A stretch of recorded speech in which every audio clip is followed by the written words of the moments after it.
태국 총리의 충격 통화 내용이 공개되었습니다. 이는 다른 나라 총리와의 통화를 하는 녹취본인데요. 이러한 선택에 현재 한국마저도 분노를 느끼고 있습니다. 도대체 태국 총리는 통화로 무엇을 얘기했던 걸까요? 안녕하세요. 저는 제니입니다. 미국 동부의 한 국제정치학 강의실에서 저는 앞자리에 앉아 교수님의 강의를 듣고 있었습니다. 교수님께서는 프로젝터 화면에 영상을 띄우시며 오늘의 주제를 소개해 주셨습니다. 오늘은 최근 동남아시아에서 벌어진 외교적 사건을 통해 현대 외교의 본질에 대해 살펴보겠습니다.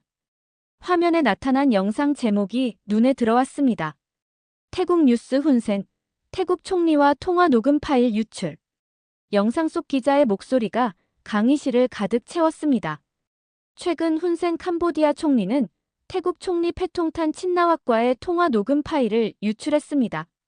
17분짜리 통화 중 9분 분량이 페이스북에 올라왔어요. 교수님께서 리모컨으로 영상을 일시 정지하시며 저희를 바라보셨습니다. 여러분, 지도자 간 통화는 통상 극비입니다. 이런 외교적 기밀을 상대국 총리가 SNS에 공개한다는 것, 이 자체가 외교적 폭탄이라고 할 수 있어요. 이는 단순한 정보 공개를 넘어서 국제 외교 관례를 정면으로 위반하는 행위입니다.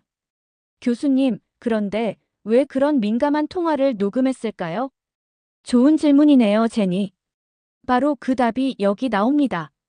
훈센 총리는 내가 투명하게 일한다는 걸 보여주기 위해 녹음했다고 밝혔습니다. 그 파일을 정부 요직 80명에게 들려줬고 그중 일부는 태국 총리를 신뢰하지 않는다고도 했습니다. 이것이 바로 신뢰의 무기화입니다. 훈센은 자신의 투명성을 강조하면서 동시에 태국 총리에 대한 불신을 조장했어요. 이 녹음 파일이 공개되자 전 세계가 태국 총리의 외교 능력과 판단력을 의심하기 시작했습니다. 외교에서 가장 중요한 것은 신뢰인데 그 신뢰를 정치적 무기로 사용한 것입니다. 교수님께서는 칠판에 외교적 신뢰라고 적으시며 계속 말씀해 주셨습니다. 외교는 상호 신뢰를 바탕으로 합니다.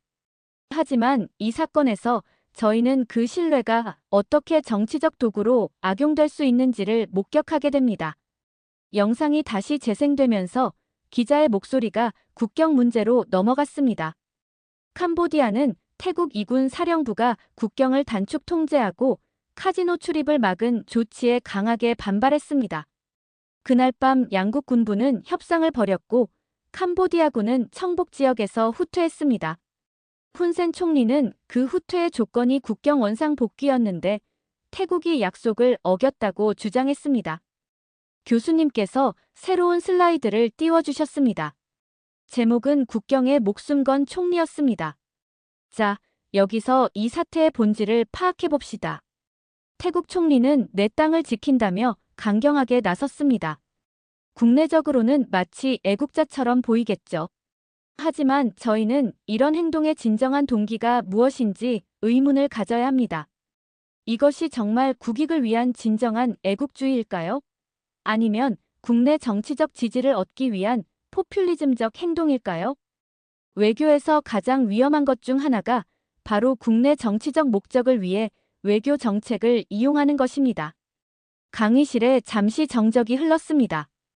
교수님께서는 다음 슬라이드를 띄워주셨는데 이번 제목이 특히 인상적이었습니다. 내국인은 민감하게, 외국에 나간 자국민은 방치. 여러분, 이제 저희는 더욱 흥미로운 모순을 발견하게 됩니다. 태국이 자국 영토에 대해서는 이렇게 민감하게 반응하면서도 정작 해외에 나간 자국민들에 대해서는 어떤 태도를 보이는지 살펴보겠습니다. 이는 현대 외교에서 나타나는 선택적 책임감의 전형적인 사례라고 할 수 있습니다. 교수님의 말씀을 들으며 저는 이 강의가 단순한 사건 분석을 넘어서 외교의 본질적인 문제들을 다루고 있다는 것을 깨달았습니다. 앞으로 어떤 이야기가 더 펼쳐질지 궁금해졌습니다. 자, 이제 구체적인 사건의 경과를 살펴보겠습니다. 태국 이군 사령부는 캄보디아와의 국경 지역의 계엄령에 준하는 강력한 조치를 내렸습니다. 국경을 여는 시간은 대폭 줄이고 태국인들의 카지노 출입을 완전히 봉쇄했죠. 교수님께서는 지도상의 특정 지역을 가리키시며 설명을 이어가셨습니다. 이런 일방적인 조치에 대해 캄보디아 측이 강하게 반발한 것은 당연했습니다. 그날 밤 긴급히 양국 군부 간 협상이 벌어졌고 결국 캄보디아군은 후퇴하기로 합의했습니다. 하지만 여기서 중요한 것은 그 조건이었습니다. 우리가 후퇴하면 태국도 국경 통제를 원래대로 풀어라. 이것이 바로 캄보디아군 후퇴의 조건이었습니다. 외교에서는 이런 상호 양보를 통한 합의가 일반적이죠. 하지만 태국은 이 약속을 지키지 않았습니다. 캄보디아군이 후퇴한 이후에도 계속해서 국경을 통제했고 카지노 진입을 막았습니다. 이는 명백한 합의 위반이었죠. 새로운 슬라이드에 훈센 총리의 발언이 인용되었습니다. 태국이 약속을 어겼다. 그 땅은 캄보디아의 주권이다. 실제 통화 녹음에서 훈센 총리는 이렇게 말했습니다. 내가 화가 난 이유는 태국이 후퇴 조건을 이행하지 않았기 때문이며 이는 국가 간 신뢰를 저버리는 행위다. 매우 직설적이고 감정적인 표현이었죠. 패통탄 총리는 이렇게 답했습니다. 내각 회의에서 결정하겠다. 캄보디아가 원하는 것을 이해한다. 하지만 지금은 협의가 필요하다. 전형적인 정치적 답변이었죠. 그런데 다음 날 훈센 총리는 페이스북에 이런 글을 올렸습니다. 24시간 내에 태국이 국경을 원상 복귀하지 않으면 우리는 전면 봉쇄하겠다. SNS를 통한 외교적 압박이었습니다. 여러분, 이것을 어떻게 봐야 할까요? 이건 외교라기보다는 감정적 대응입니다. 물론 외교적 합의가 지켜지지 않은 것도 심각한 문제입니다. 하지만 SNS를 통해 상대국을 공개적으로 위협하는 것은 외교의 기본 원칙을 벗어난 행위라고 할 수 있습니다. 더욱 심각한 것은 패통탄 총리가 통화에서 자국 군부에 대해 내 편이 아니다라고 말한 것입니다. 외교 협상 중에 상대국 실력자에게 자국 군부를 비하하는 발언을 하는 리더가 과연 국제적으로 존중받을 수 있을까요? 교수님께서는 칠판에 강경 애국주의 vs 외교 신뢰라고 크게 적으셨습니다. 태국 총리의 행동을 분석해보면 이는 진정한 국익을 위한 외교가 아닙니다. 오히려 국내 정치적 지지를 얻기 위한 애국심 쇼에 가깝습니다. 표를 위한 국익쇼, 그것이 바로 지금 저희가 목격한 국경 외교의 본질입니다. 교수님께서는 잠시 쉬시며 저희 학생들을 천천히 바라보셨습니다. 그리고 의미심장한 질문을 던지셨습니다. 그런데 말입니다. 이렇게 국경 문제에는 극도로 민감한 태국 총리가 정작 해외에서 불법으로 체류하고 있는 자국민 문제에는 왜 아무런 말도 하지 않을까요? 이 질문은 저에게 큰 충격을 주었습니다. 국경에 대해서는 그토록 강경한 입장을 보이면서도 자국민의 해외 불법 체류에 대해서는 침묵하는 모순적인 태도가 과연 일관된 외교 정책이라고 할 수 있을까요? 교수님께서는 슬라이드를 넘기시며 화면에 외국에선 조용한 정부 문구를 띄워주셨습니다. 저희가 앞서 살펴본 것처럼 태국은 자국 영토와 국경 문제에는 극도로 민감한 반응을 보입니다. 그런데 다른 나라에 거주 중인 자국민에 대해서는 과연 어떤 태도를 보일까요? 교수님께서는 칠판으로 걸어가시며 한 문장을 천천히 적기 시작하셨습니다. 국경선은 그어놓았지만 책임선은 지우려 한다. 저희 학생들이 고개를 갸웃거리자 교수님께서는 태블릿을 조작하시며 새로운 뉴스 화면을 띄워주셨습니다. 한국 내 태국인 불법 체류자 급증. 2025년 기준 한국 내 불법 체류 태국인 수는 18만 명을 넘어서며 역대 최고치를 기록. 2024년 대비 23% 증가. 대다수는 관광비자로 입국 후 불법 취업 상태. 저는 이 통계를 보며 놀랐습니다. 18만 명이라는 숫자가 상당히 크게 느껴졌습니다. 여러분, 불법 체류는 한국이 싫어서 일어나는 일이 아닙니다. 오히려 정반대입니다. 한국에서 살고 싶고 돈을 벌고 싶기 때문에 이런 일이 벌어지는 것이죠. 태국 내 경제 격차의 심각한 빈곤이 바로 그 근본 원인입니다. 하지만 이런 구조적 문제를 만든 태국 정부는 과연 어떤 대책을 내놓고 있을까요? 아무것도 하지 않고 있습니다. 교수님의 목소리에는 비판적인 톤이 섞여 있었습니다. 그때 화면에 또 다른 뉴스가 등장했습니다. 헤드라인 한국, 입국 심사 강화하자, 독일, 프랑스 등 유럽 국가도 태국발 여행객 심사 강화. 한국은 태국인의 무비자 입국 조건을 부분적으로 제한하고 공항에서의 인터뷰 심사를 대폭 강화했습니다. 그 결과 어떤 일이 벌어졌을까요?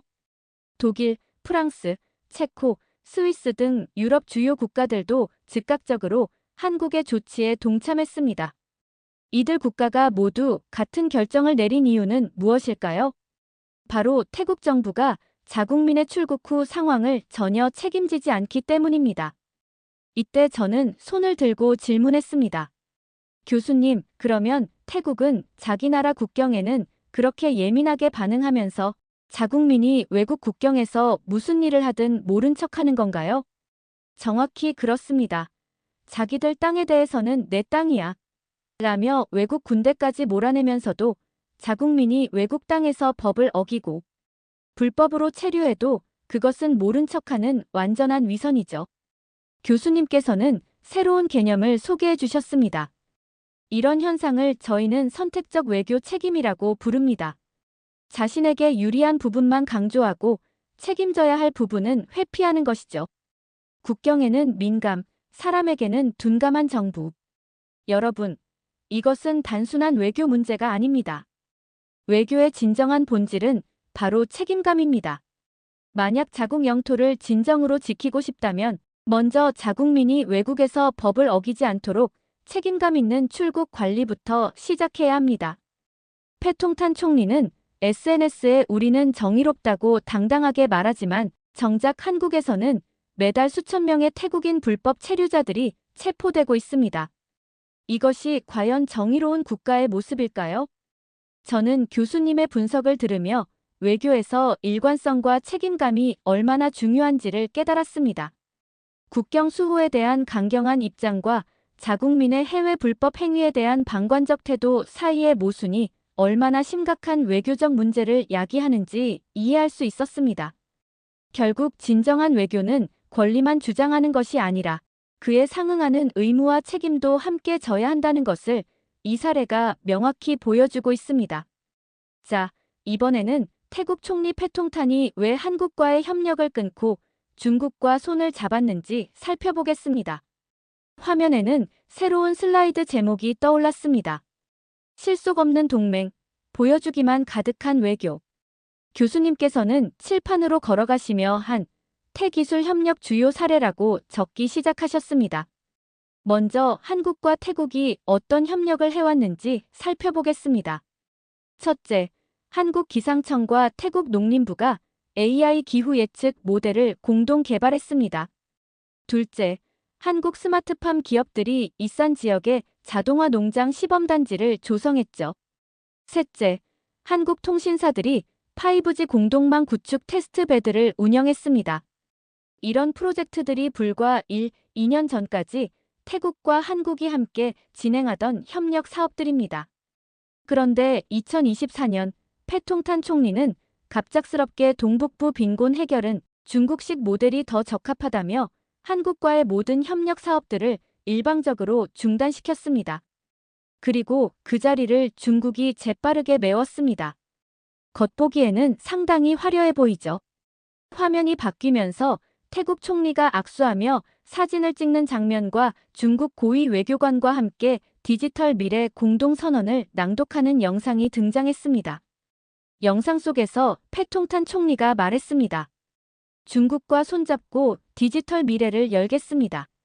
교수님께서는 눈을 찌푸리시며 말씀하셨습니다.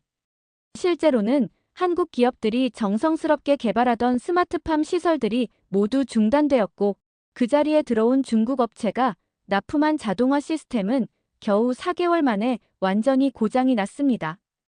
더 심각한 것은 AS조차 받을 수 없는 상태가 되었다는 점입니다. 저는 이런 결과를 예상하지 못했던 것 같습니다. 교수님께서는 정리하듯 말씀하셨습니다. 패통탄 총리의 정치 방식을 분석해보면 명확한 패턴이 보입니다. 국내에서는 국경 문제를 내세운 민족주의로 지지를 얻고 국외에서는 보여주기 외교로 중국을 활용하는 것입니다. 이것은 실속 있는 외교가 아니라 사진 잘 나오는 외교일 뿐입니다. 화면에는 의미심장한 문구가 떠올랐습니다. 중국식 외교는 보도자료가 풍성하지만 시스템은 비어있다. 교수님, 그런데 태국 정부는 왜 한국보다 중국을 선택했을까요? 기술적으로나 신뢰성으로 보나 한국이 더 나은 선택인 것 같은데요. 그 이유는 의외로 간단합니다. 보여주기에는 중국이 훨씬 더 빠르기 때문입니다. 한국은 프로젝트를 진행할 때 충분한 시간을 두고 신중하게 접근합니다. 공공성과 지속 가능성을 철저히 검토하죠. 반면 중국은 무조건 지원하겠다. 즉시 공사를 시작하겠다며 눈에 보이는 단기 성과를 빠르게 보여줍니다. 하지만 그런 성급한 접근은 결국 불량한 단기 계약에 불과합니다. 지속 가능한 미래를 완전히 망치는 선택이죠. 저는 교수님의 설명을 들으며 진정한 협력과 일시적인 쇼의 차이점을 명확히 이해할 수 있었습니다. 눈앞의 화려한 성과에만 집중하는 외교가 얼마나 위험한지 깨달았습니다. 교수님께서는 화면에 커다란 문구를 띄워주셨습니다. 협력의 무게는 붕괴 후에 알게 된다. 이제 태국이 성급한 선택을 한 결과가 어떻게 나타났는지 살펴보겠습니다.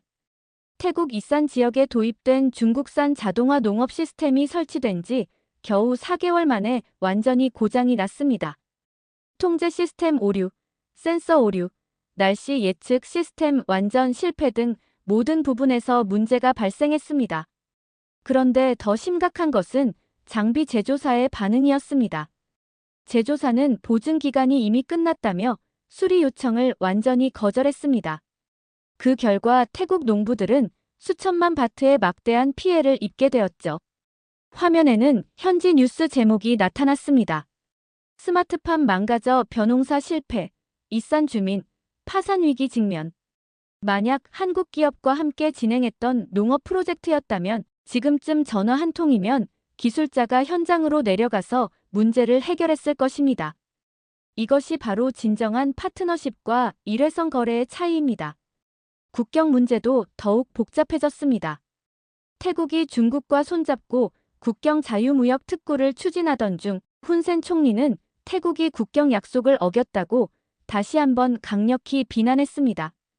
양국 군부 사이의 모든 협력 체계가 무너졌고 치앙라이 인근 국경지대에서는 무장 충돌 직전까지 가는 위험한 상황이 발생했습니다. 화면에 태국 관광청의 긴급 속보가 떠올랐습니다. 태국 북부 국경지대 투어 전면 중단, 관광 예약 48% 취소. 관광 산업마저 타격을 받기 시작했습니다. 여기에 더해서 불법 체류자 문제로 인해 한국, 독일, 프랑스가 비자 심사를 대폭 강화하면서 태국인 해외 취업자의 30% 이상이 입국 거부 통보를 받게 되었습니다. 포스코, LG CNS, KT 등 한국의 주요 대기업들이 태국 시장에서 줄줄이 철수하기 시작했습니다. 태국 정부가 중국 전용 디지털 인프라를 일방적으로 선언하며 한국산 통신 및 AI 기술을 모두 배제했기 때문입니다. 그 자리에 들어온 것은 중국 국영기업이었지만 시스템 호환성 문제로 인해 무려 4개 지역에서 행정 업무가 완전히 마비되는 사태가 발생했습니다. 화면에 다시 심각한 뉴스가 등장했습니다. 한국 기업 떠난 공단, 빈 공장에는 잡초만, 직원 1200명 일자리 잃고 마을 이주 시작. 여러분, 이것이 단순한 외교 실패일까요? 절대 그렇지 않습니다. 이것은 책임 없는 선택이 만들어낸 총체적 붕괴입니다. 눈앞의 박수와 일시적인 성과만을 바라본 결과가 한 나라의 산업, 농업, 국경 안보, 그리고 무엇보다 국민들의 삶을 이렇게 참혹하게 망가뜨릴 수 있다는 것을 저희는 지금 생생하게 목격하고 있는 것입니다. 저는 강의실 뒤편에서 작은 목소리로 혼잣말을 했습니다. 보여주기 외교가 아니라 보여주기 국가였구나. 이 모든 사례를 통해 저는 진정한 외교가 무엇인지, 그리고 책임감 있는 국가 운영이 얼마나 중요한지를 깊이 깨달을 수 있었습니다. 단기적인 정치적 이익을 위한 성급한 결정들이 얼마나 돌이킬 수 없는 결과를 가져올 수 있는지 충격적으로 보여주는 사례였습니다. 교수님께서는 천천히 말을 꺼내기 시작하셨습니다. 목소리는 낮았지만 강의실은 숨을 죽인 듯 조용했습니다. 지금까지 저희는 태국의 외교 실패 사례를 자세히 살펴보았습니다. 그들은 외교를 단순히 정치의 도구, 국내 여론몰이의 무기로 사용했죠. 하지만 여러분, 외교는 그런 것이 아닙니다. 외교는 거울입니다. 한 국가의 진정한 모습을 외국에 그대로 비춰주는 아주 민감하고 정확한 렌즈인 것이죠. 교수님께서는 화면에 한국 외교의 특징을 정리해서 보여주셨습니다. 한국 외교 키워드. 조용한 외교 SNS가 아닌 실무 회담 중심. 전략적 신뢰 인도, 폴란드, UAE 등과의 방산기술 협력. 상호책임 원칙 한국에 온 외국인의 불법 체류 문제, 체계적 대책 마련. 긴 호흡의 파트너십 단기 성과보다 지속 가능한 신뢰 우선. 여러분, 한국은 SNS로 외교하는 나라가 아닙니다. 그 대신 묵묵히 실무 협상에 집중하고 국가 간 신뢰를 가장 중요한 가치로 여깁니다.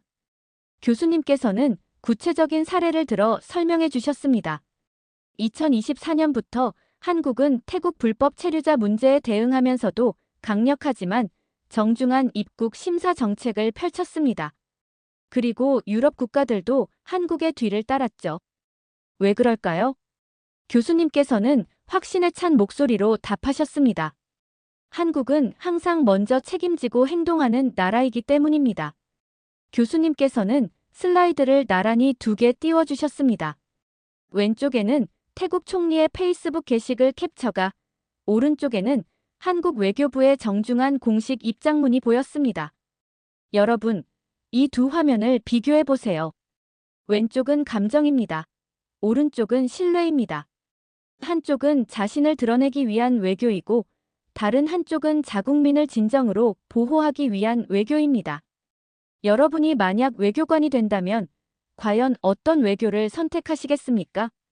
교수님께서는 칠판으로 걸어가시며 조용히 한 문장을 적으셨습니다.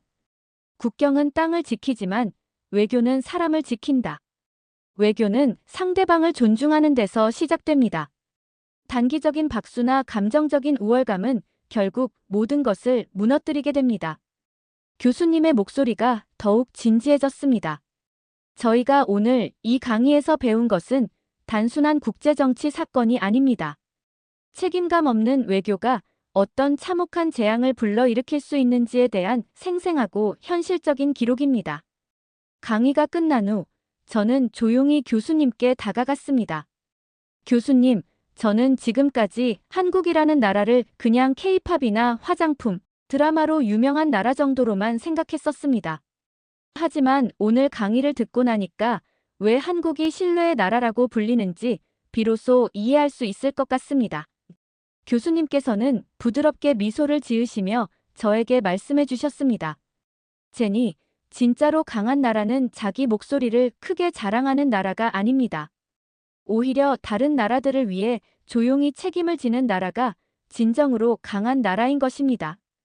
이 하루 동안의 강의를 통해 저는 외교가 단순히 국가 간의 정치적 거래가 아니라 인류 전체의 평화와 번영을 위한 숭고한 책임감이라는 것을 깨달았습니다. 그리고 한국이라는 나라가 왜 세계에서 신뢰받는 파트너로 인정받고 있는지도 명확히 이해할 수 있었습니다. 강의실을 나서면서 저는 마음속으로 다짐했습니다. 언젠가 저도 이런 책임감 있는 외교에 기여할 수 있는 사람이 되고 싶다고 말입니다. 이렇게 태국 총리의 내로남불 마인드를 가진 사연 어떻게 들으셨나요? 총리의 통화 내용도 충격이었지만 이렇게 포퓰리즘 정치만 추구하는 모습을 보니 정말 안타깝다는 생각이 들었습니다. 또 한국의 경제 성장 발전 모델들을 보고도 중국을 선택한 태국 총리의 판단에 답답함을 느꼈습니다. 여러분들의 의견은 어떠신가요? 다양한 의견을 댓글을 통해 공유해주세요. 긴 영상 시청해주셔서 감사드리고 영상 재미있으셨다면 구독과 좋아요 부탁드립니다. 현재 극심한 산불로 인해 세계 곳곳에서 난리가 난 상황입니다. 한국도 현재 산불로 인해 어려움을 겪고 있지만 한국은 국제적으로 산불 지원이 가장 훌륭한 나라입니다. 하지만 한국의 지원이 끊긴 태국은 한국을 애타게 찾고 있습니다. 그러자 산불에 대한 대책 능력이 없는 태국은 몇 주째 산불로 꼴머리를 앓고 있는데요. 도대체 어떠한 사건이 있었던 걸까요? 안녕하세요. 제 이름은 넬리입니다. 미국 캘리포니아 주립대학교 학생이에요. 오늘은 제가 전공 수업에서 연구하고 있는 전 세계 산불 문제에 대해 이야기해 드리려고 합니다. 제가 사는 캘리포니아는 매년 산불 시즌이 되면 온통 불바다가 됩니다. 창문을 열면 매캐한 연기 냄새가 코를 찌르고 하늘은 붉게 물들어요. 최근에는 저희 가족이 사는 마을 근처까지 불이 번져서 2주 동안 대피 생활을 했던 기억이 아직도 생생합니다. 그런데 이런 상황은 비단 미국만의 문제가 아니더군요. 최근 전 세계적으로 산불이 빈번하게 발생하며 심각한 피해를 초래하고 있어요. 미국 서부 지역에서는 해마다 대형 산불이 발생해 수천 헥타르의 숲이 불타고 있죠. 지난해만 해도 캘리포니아에서 약 250만 에이커의 산림이 소실되었어요. 그건 서울 면적의 약 13배에 달하는 규모입니다. 호주도 마찬가지예요. 여름철마다 반복되는 산불로 인해 자연과 인명피해가 속출하고 있죠. 2019년에서 2020년 사이 블랙서머라고 불리는 대형 산불로 인해 약 30명의 사망자와 30억 마리 이상의 동물이 목숨을 잃었다고 해요. 코알라와 같은 고유종들이 서식지를 잃고 멸종 위기에 처했죠. 한국 또한 예외는 아닙니다. 최근 강원도와 경상북도 일대에서 발생한 대형 산불이 며칠째 이어지며 수천 헥타르의 산림이 소실되었어요. 강한 바람과 건조한 날씨로 인해 불길이 빠르게 번지면서 주민 대피령이 내려졌고 일부 지역에서는 주택과 기반시설까지 피해를 입었습니다. 특히 강원도 지역은 매년 반복되는 대형 산불로 인해 피해가 누적되고 있죠. 한국 정부는 산불 대응력을 높이기 위해 소방 인력을 증원하고 특수장비를 추가 도입하는 등 대응책을 마련하고 있다고 합니다. 현재 심각한 피해를 겪고 있는 곳 중 하나는 태국이에요. 북부 지역을 중심으로 대규모 산불이 발생하여 국가적 위기로 번지고 있습니다. 치앙마이 등 북부 주요 관광지들이 자욱한 연기에 뒤덮여 있고 태국 정부는 비상사태를 선포했죠. 수만 명의 주민들이 대피하고 있으며 대기 오염 지수는 위험 수준을 크게 넘어섰어요. 태국 정부는 국제적 지원을 요청했지만 아직 충분한 자원이 투입되지 못하고 있는 상황입니다. 이렇게 세계 각국이 산불과의 전쟁을 벌이고 있는 가운데 전문가들은 기후변화가 산불의 주요 원인 중 하나라고 지적합니다. 지구온난화로 인한 기온 상승은 건조한 날씨를 가져오고 이로 인해 산불 발생 위험이 높아지고 있어요. 또한 강수 패턴의 변화로 인해 가뭄이 길어지면서 산림이 더욱 취약해지고 있죠. 오늘 세계 환경 문제와 해결책 강의에서 마이클 교수님은 특별히 산불에 대한 토론 시간을 마련하셨어요. 강의실에 들어서자 벽면 스크린에는 세계 각국의 산불 현황을 보여주는 지도가 펼쳐져 있었습니다. 붉은색 점들이 미국, 호주, 그리스, 태국, 한국 등 여러 나라에 촘촘히 찍혀 있었죠. 오늘은 전 세계적으로 심각해지고 있는 산불 문제와 각국의 대응 방식에 대해 이야기해 보겠습니다. 저는 손을 들고 제가 조사한 내용을 발표했습니다. 제가 최근 산불과 관련된 국제 협력 사례를 조사했는데요. 특히 한국의 산불 지원 활동이 매우 인상적이었습니다. 한국은 자국의 산불 문제도 심각한데 타국의 산불 진화에도 적극적으로 도움을 주고 있더라고요. 교수님이 관심을 보이시며 말씀하셨어요. 한국의 산불 지원 활동에 대해 더 자세히 설명해 주시겠어요? 네. 한국은 최근 몇 년간 여러 국가의 산불 진화에 물적, 인적 자원을 지원해왔어요. 2020년 호주 대형 산불 당시에는 산불 진화 전문가팀과 함께 방화복, 소방장비 등 특수장비를 보냈고 2021년 미국 캘리포니아 산불 때는 소방 헬기와 함께 첨단 진화 장비를 제공했습니다. 또한 그리스와 터키의 산불 때도 지원금과 구호 물자를 신속하게 전달했죠. 마이클 교수님이 고개를 끄덕이며 추가 설명을 해주셨습니다. 넬리의 설명처럼 한국은 산불 대응에 있어 국제적으로 주목받는 국가입니다. 한국은 자국의 강원도 지역에서 반복되는 대형 산불을 통해 얻은 경험과 기술을 바탕으로 국제 지원에 앞장서고 있죠. 특히 주목할 만한 것은 한국의 산불 예측 시스템과 드론을 활용한 감시 체계인데 이 기술을 다른 나라들과 공유하고 있답니다. 한국소방청은 2019년부터 국제 산불 대응팀을 운영하고 있습니다. 이 팀은 24시간 대기 상태로 해외 산불 발생 시 48시간 내에 현장에 투입될 수 있는 시스템을 갖추고 있죠. 또한 한국은 최신 소방 헬기와 특수 장비를 보유하고 있어 산불 진화에 효과적인 지원이 가능합니다. 실제로 2022년 태국 북부 산불 때 한국의 지원이 매우 큰 도움이 되었어요. 치앙마이 근처에서 대형 산불이 발생했을 때 한국에서 소방 헬기 2대와 전문 인력을 파견해 주셨거든요. 덕분에 진화 속도가 훨씬 빨라졌죠. 한국은 특히 태국과 2018년에 산불 공동 대응 협약을 체결했어요. 이 협약에 따라 한국은 태국의 산불 감시 시스템 구축을 위한 기술 지원과 장비를 제공했고 매년 태국 소방관들을 한국으로 초청해 교육 프로그램을 진행하고 있죠. 저는 궁금한 점이 있어 질문했습니다. 교수님, 한국이 이렇게 적극적으로 국제 지원에 나서는 이유가 있나요? 여러 이유가 있을 수 있겠지만 한국은 과거 국제사회의 도움을 많이 받은 경험이 있어요. 한국 전쟁 이후 재건 과정에서 많은 국가들의 지원을 받았고 이제는 그 은혜를 갚는 차원에서 국제 지원에 적극적인 것으로 보입니다. 또한 한국은 국제적 위상을 높이고 소프트 파워를 강화하는 차원에서도 이러한 활동을 중요시하고 있죠. 호주에서 온 에밀리가 의견을 더했습니다. 저희 호주도 한국의 지원에 매우 감사하고 있어요. 2020년 블랙서머 당시 한국에서 보내준 지원은 정말 큰 도움이 되었거든요. 특히 한국의 산불 진화 전문가들이 가져온 새로운 진화 기법은 우리 소방관들에게도 많은 배움을 주었어요. 마이클 교수님이 다시 화면을 넘기셨어요. 여기 보시는 것은 한국이 개발한 산불 상황 관제 시스템입니다. 이 시스템은 인공위성과 드론, 지상 감시망을 통합해 실시간으로 산불 상황을 파악하고 최적의 대응 전략을 수립하는 데 도움을 줍니다. 한국은 이 기술을 동남아시아 국가들과 공유하고 있으며 최근에는 몽골과 러시아 극동 지역에까지 기술 지원을 확대하고 있죠. 그런데 교수님, 저는 궁금증을 또 하나 제기했어요. 한국처럼 다른 나라들도 이렇게 적극적인 국제 산불 지원을 하고 있나요? 미국, 캐나다, 호주 등도 전통적으로 산불 지원에 적극적인 국가들이지만 최근 한국의 활동이 특히 주목받는 이유는 기술적 혁신과 신속한 대응 시스템 때문이라고 볼 수 있어요. 한국은 자국의 산불 경험을 바탕으로 효율적인 시스템을 구축했고 이를 국제적으로 공유하는 데 적극적이죠.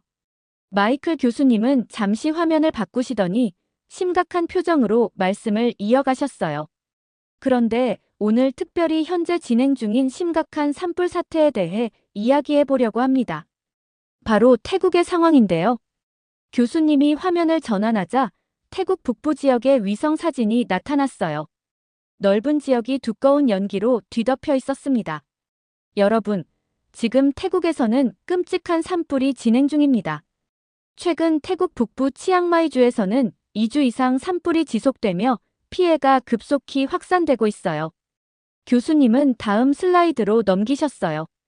실시간 대기 오염 지도가 나타났는데 태국 북부 지역 전체가 짙은 붉은색으로 표시되어 있었습니다.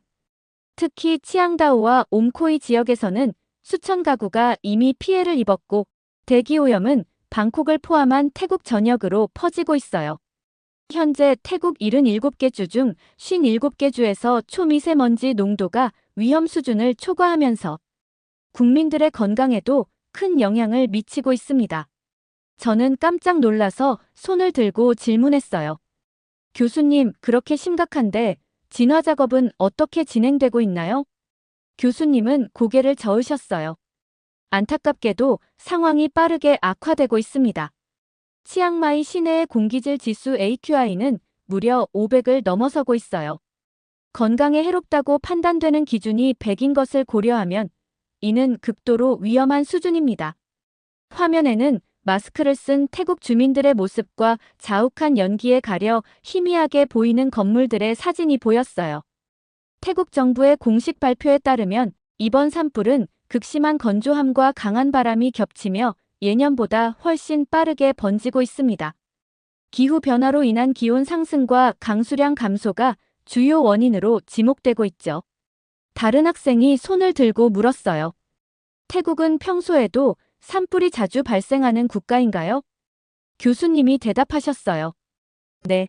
태국 북부는 매년 건기인 2월에서 4월 사이에 산불 위험이 높은 지역입니다. 하지만 올해는 그 규모와 강도가 예년보다 훨씬 심각해요. 이는 기후 변화의 영향으로 볼 수 있습니다. 교수님은 다음 슬라이드로 넘겼어요. 이번에는 태국 병원에서 마스크를 쓴 의료진들이 환자들을 돌보는 모습이 보였습니다. 치앙마이 병원들은 현재 호흡기 질환 환자로 넘쳐나고 있어요. 입원 환자 수가 평소보다 300% 증가했습니다. 특히 노약자와 어린이들이 가장 큰 피해를 입고 있죠. 교수님은 계속해서 설명하셨어요. 이번 산불의 영향은 건강뿐만 아니라 태국 경제에도 심각한 타격을 주고 있습니다. 태국의 주요 관광 수입원인 북부 관광지들이 연기로 뒤덮이면서 예약 취소율이 70%를 넘어섰다고 해요. 저는 또 다른 질문이 떠올랐어요. 교수님, 태국 정부는 이런 상황에 어떻게 대응하고 있나요? 태국 소방대원들이 밤낮 없이 산불과 싸우고 있지만 장비와 인력이 턱없이 부족한 상황입니다. 많은 마을 주민들도 직접 물통을 들고 불을 끄기 위해 노력하고 있어요. 교수님은 태국 주민들과 소방관들이 함께 산불을 진화하는 영상을 보여주셨어요. 가장 중요한 소식은 태국 정부가 국제적 지원을 공식적으로 요청했다는 점입니다. 여러 국가들의 도움을 요청했는데 특히 전에 산불 진화에 도움을 준 한국에도 공식 요청을 보냈어요. 클래스의 분위기가 무거워졌어요. 모두가 화면 속 끔찍한 상황을 지켜보고 있었습니다. 교수님은 태국 환경부 장관의 긴급 기자회견 영상을 보여주셨어요. 이번 산불은 태국 역사상 가장 심각한 산불 중 하나로 기록될 것입니다. 우리는 모든 가용 자원을 동원하고 있지만 상황이 빠르게 악화되고 있습니다. 국제사회의 신속한 지원이 절실히 필요합니다. 교수님은 잠시 영상을 멈추고 저희를 바라보셨어요. 그런데 예상과 달리 한국 정부는 태국의 지원 요청을 공식적으로 거부했습니다. 교실에 놀라움의 웅성거림이 퍼졌어요. 저도 너무 놀라 자리에서 몸을 앞으로 기울였습니다. 한국도 현재 강원도와 경북 지역에서 대형 산불이 발생해 국내 소방 자원이 부족한 상황이라고 밝혔습니다. 교수님이 한국의 산불 상황을 보여주는 뉴스 화면으로 전환하셨어요. 하지만 전문가들은 한국의 거부 결정에는 다른 이유가 있다고 분석하고 있습니다. 최근 몇 년간 태국 내에서 반한 감정이 고조되고 있습니다. 특히 지난해에는 방콕과 치앙마이에서 한국인 관광객과 주재원들을 대상으로 한 폭력 사건이 여러 차례 발생했죠. 저는 충격을 받았어요. 교수님, 그런 일이 있었다니 놀랍네요. 무슨 이유로 그런 일이 벌어진 건가요? 교수님은 고개를 끄덕이셨어요. 좋은 질문입니다. 이런 반한 감정의 배경에는 여러 요인이 있습니다. 태국 불법 체류자 문제로 인해 한국 정부는 태국인 입국 심사를 강화했고 이로 인해 일부 태국 정치인들이 내부 문제를 외부로 돌리기 위해 한국에 대한 적대감을 부추겼고 소셜미디어를 통해 왜곡된 정보가 빠르게 퍼졌습니다. 교수님은 슬라이드를 넘기셨어요. 더 큰 문제는 태국이 한국의 지원을 당연시하는 태도를 보여왔다는 점입니다. 한국국제협력단의 보고서에 따르면 지난 10년간 한국은 태국의 산불 진화 장비와 전문 인력을 지원했을 뿐만 아니라 산불 예방 및 대응 시스템 구축을 위한 기술 이전까지 제공했습니다. 교수님은 안타까운 표정으로 계속 설명하셨어요. 하지만 태국 정부는 이러한 지원에 의존하면서도 자체적인 역량 강화에는 소극적이었습니다. 한국이 제공한 산불 감시 시스템과 장비의 유지 관리도 제대로 이루어지지 않았고 인력 훈련 프로그램도 형식적으로만 진행되었죠. 미국 학생 한 명이 손을 들고 물었어요. 그렇다면 태국은 왜 자국의 산불 대응 능력을 높이려는 노력을 하지 않은 건가요? 복잡한 문제입니다. 일부 전문가들은 태국의 총리 패통탄 친나왓의 정치적 불안정과 부패 문제가 장기적인 재난대응 시스템 구축을 방해했다고 분석합니다. 또한 외국의 지원에 지나치게 의존하는 문화가 자리 잡으면서 자체 역량 강화의 필요성을 느끼지 못했다는 의견도 있어요. 교수님은 다음 슬라이드로 넘어가셨어요. 한국 외교부의 공식 성명서였습니다. 한국 정부는 이번 결정에 대해 현재 국내 산불 상황의 심각성을 주요 이유로 들었지만 외교가에서는 태국 내 한국인 안전 문제가 중요하게 고려되었다고 보고 있습니다. 특히 지난달 치앙마이에서 한국인 사업가가 현지인들에게 폭행당한 사건이 결정적 영향을 미쳤다는 분석이 지배적입니다. 저는 다시 한번 손을 들었어요. 교수님, 그렇다면 한국은 앞으로도 태국을 지원하지 않을 계획인가요? 한국 정부는 현재로서는 태국과의 협력 관계를 재검토 중이라고만 밝혔습니다. 하지만 상황이 개선되지 않는다면 장기적으로 지원이 중단될 가능성이 높다고 봅니다. 교수님은 한국의 국제재난 지원 현황을 보여주는 그래프를 화면에 띄우셨어요. 한국은 그동안 재난 지원에 있어 매우 관대한 국가였습니다. 지난 5년간 국제재난 지원 규모가 GDP 대비 상위 10위 안에 들었죠. 특히 산불 대응에 있어서는 전문성을 인정받아 많은 나라들이 지원을 요청해왔습니다. 다른 학생이 질문했어요. 그렇다면 태국은 이번에 한국의 지원을 받지 못하는 것에 대해 어떤 반응을 보이고 있나요? 교수님은 태국 현지 뉴스 화면으로 전환하셨어요. 태국 정부는 공식적으로는 한국의 결정을 존중한다는 입장을 밝혔습니다. 하지만 일부 태국 매체들은 한국을 비난하는 보도를 내보내고 있어요. 특히 SNS에서는 반한 정서가 더욱 고조되고 있는 상황입니다. 교수님은 심각한 표정으로 말씀을 이어가셨어요. 이런 갈등 상황이 안타까운 점은 결국 피해를 보는 것은 태국 주민들이라는 점입니다. 한국의 산불 진화 기술과 장비는 태국에 큰 도움이 될 수 있었을 텐데 말이죠. 한 학생이 손을 들었어요. 그렇다면 태국은 이제 어떻게 대처할 계획인가요? 태국 총리는 최근 협력을 강화한 국가에게 지원을 요청한 상태입니다. 중국에 지원을 요청했지만 한국만큼 전문적인 산불 진화 기술과 장비를 갖춘 국가를 대체하기는 쉽지 않을 것으로 보입니다. 강의실의 분위기는 더욱 무거워졌어요. 환경 문제와 국제관계가 이렇게 복잡하게 얽혀 있다는 사실이 저에게는 큰 충격이었습니다. 이번 사례는 국제협력의 중요성과 함께 그것의 취약성도 보여줍니다.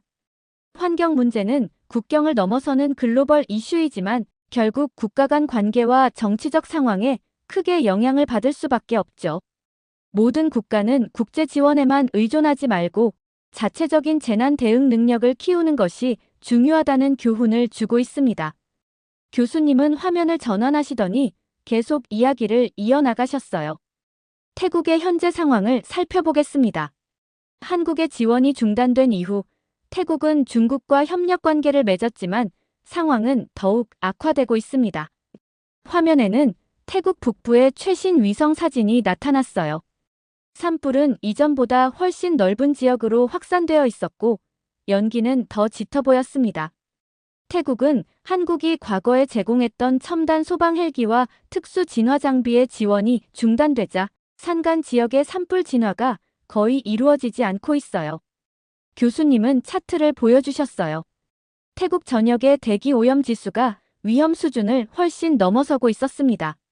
현재 태국 77개 주 중 60개 이상의 주에서 대기 오염 지수가 위험 수준을 넘어섰습니다. 학교와 공공기관은 모두 휴업 상태이며 공항도 일부 운영이 중단되었어요. 특히 북부 지역 주민들은 심각한 호흡기 질환으로 고통받고 있으며 병원은 환자들로 넘쳐나고 있습니다. 다음 화면에는 국제 산불 전문가 그룹의 분석 보고서가 나왔어요. 국제 산불 관리 협회의 최신 보고서에 따르면 한국의 지원이 없는 태국은 심각한 위기에 처해 있다고 분석하고 있습니다. 보고서는 특히 한국의 KA-32 소방 헬기와 산불 진화 특수부대의 부재가 태국의 산불 대응 능력을 크게 약화시켰다고 지적하고 있어요. 교수님은 화면을 넘기시며 계속 설명하셨어요. 세계 산불 전문가들은 한국의 산불 대응 시스템을 높이 평가하고 있습니다. 특히 한국은 자국의 반복된 산불 경험을 바탕으로 세계 최고 수준의 산불 대응 기술을 개발했으며 이를 국제적으로 공유하는 모범적인 사례라고 평가하고 있죠. 저는 궁금한 점이 있어 손을 들었어요. 교수님, 태국 국민들은 이 상황에 대해 어떻게 생각하고 있나요? 교수님은 고개를 끄덕이시며 태국 현지 TV의 인터뷰 영상을 보여주셨어요. 여기 태국 주민들의 인터뷰가 있습니다. 들어보시죠. 화면에는 마스크를 쓴 중년 남성이 나타났어요. 우리는 패통탄 총리의 결정이 잘못됐다고 생각합니다. 한국과의 관계를 악화시킨 것은 큰 실수였어요. 한국은 항상 우리의 어려움을 도와주었는데 몇몇 사람들의 잘못된 행동 때문에 우리 모두가 고통받고 있습니다. 다음은 노인 여성의 인터뷰였어요. 중국과의 협력은 실질적인 도움이 되지 않고 있어요. 우리 마을은 벌써 2주째 연기로 뒤덮여 있고 아무도 도와주러 오지 않습니다. 과거 한국 소방대원들이 왔을 때는 이렇지 않았어요. 또 다른 젊은 여성의 인터뷰가 이어졌습니다. 우리 정부는 중국과의 협력을 끊고 한국과 다시 협력해야 합니다. 한국은 진정으로 우리를 도와주었지만 중국은 말뿐이에요. 우리 아이들이 숨을 쉴 수 없는 상황인데 정부는 자존심만 내세우고 있습니다. 교수님은 화면을 끄시고 다시 강의를 이어가셨어요. 태국 내에서는 정부의 결정에 대한 비판이 거세지고 있습니다. 특히 SNS에서는 해시태그 한국과의협력 복원이 확산되고 있어요. 일부 시민단체들은 총리에게 공개 사과와 함께 한국과의 관계 복원을 요구하는 서명 운동을 벌이고 있습니다. 다른 학생이 질문했어요. 한국 정부는 이런 태국 국민들의 요구에 어떻게 반응하고 있나요? 한국 정부는 아직 공식적인 입장을 밝히지 않고 있습니다. 다만 외교 소식통에 따르면 태국 정부의 공식적인 사과와 한국인 안전 보장이 선행되어야 한다는 입장인 것으로 알려졌어요. 교수님은 다시 태국 산불 현장의 영상을 보여주셨어요. 산 전체가 불길에 휩싸여 있었고 마을 주민들은 자신들의 집을 지키기 위해 물통을 들고 필사적으로 싸우고 있었습니다. 한국의 지원이 끊기고 중국과의 협력이 실효성을 거두지 못하면서 태국의 산불 피해는 역사상 최악의 수준으로 확대되고 있습니다. 이미 수만 헥타르의 산림이 소실되었고 수천 가구가 피해를 입었어요. 경제적 손실도 막대한데 관광산업은 거의 마비 상태이며 농업 생산량도 크게 감소했습니다. 교수님은 강의를 마무리하셨어요. 이번 사례는 국제환경협력의 중요성과 함께 정치적 결정이 얼마나 큰 영향을 미칠 수 있는지 보여줍니다. 또한 한 국가가 다른 국가의 지원에만 의존하지 말고 자체적인 역량을 키우는 것이 얼마나 중요한지도 깨닫게 해주는 교훈이죠. 강의실을 나오면서 저는 깊은 생각에 잠겼어요. 환경 문제는 단순히 과학적, 기술적 문제가 아니라 국제관계와 정치, 그리고 인간의 감정까지 얽힌 복잡한 문제라는 것을 다시 한번 깨달았습니다. 환경 문제는 결국 국경을 초월한 인류 공통의 과제이고 어느 한 국가만의 노력으로는 해결할 수 없다는 것을 알게 되었습니다. 앞으로 제가 환경 전문가로 성장한다면 국가 간 장벽을 넘어 함께 협력할 수 있는 방안을 만드는 데 기여하고 싶어요. 이렇게 태국의 산불 때문에 태국 국민들이 피해를 받는 사연 어떻게 들으셨나요?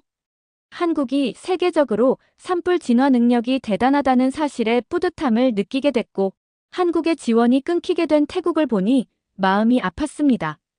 여러분들의 의견은 어떠신가요? 다양한 의견을 댓글을 통해 공유해주세요. 긴 영상 시청해주셔서 감사드리고 영상 재미있으셨다면 구독과 좋아요 부탁드립니다.